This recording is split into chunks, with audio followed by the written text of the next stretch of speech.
৯ ফেব্রুয়ারি তিস্তা নদী রক্ষায় করণীয় গণশুনানিতে বন ও পরিবেশ উপদেষ্টা সৈয়দা রিজওয়ান হাসান স্পষ্ট জানিয়েছিলেন, তিস্তা মহাপরিকল্পনা বাস্তবায়ন হবে একমাত্র তিস্তা অববাহিকার বাসিন্দাদের চাওয়া পাওয়ার উপর, এবং সেটি অবশ্যই ২০২৫ সালের মধ্যে চূড়ান্ত করতে হবে। কি থাকবে কি থাকবে না এইটা শুনবার জন্য পানি উন্নয়ন বোর্ড চায়নার ওই পাওয়ার চায়না কোম্পানিকে নিয়ে আপনাদের কাছে আসবে, শুনে দ্বিতীয় কথাটা হচ্ছে আমার পরিকল্পনাটা ২০২৫-এর ডিসেম্বরের মধ্যে চূড়ান্ত করতে হবে।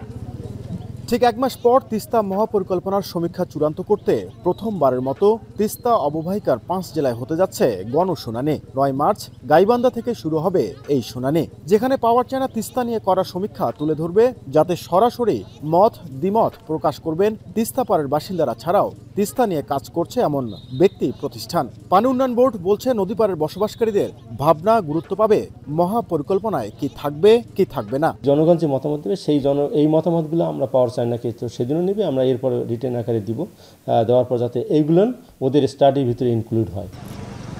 অন্তর্বর্তী সরকারের এমন উদ্যোগকে ইতিবাচক হিসেবে দেখছেন অধিকার কর্মীরা। প্রত্যাশা, ভূরাজনৈতিক দ্বৈরথ কাটিয়ে অন্তর্বর্তী সরকারের হাত ধরেই আলোর মুখ দেখুক তিস্তা মহাপরিকল্পনা। পাওয়ার চায়না পানি উন্নয়ন নতুন সফর করতেছে, এই সফরের মধ্য দিয়ে একটি গতি পাবে এবং একটি নতুন আশা সঞ্চারিত হবে। আমাদের দাবি, এই অন্তর্বর্তী সরকারের আমলেই প্রথম ফেজের এই প্রকল্পের শুভ উদ্বোধন আমরা দেখতে চাই। ভারতের একতরফা পানি আগ্রাসনে চরম হুমকিতে পড়েছে তিস্তা অববাহিকার ২ কোটি মানুষের জীবন জীবিকা।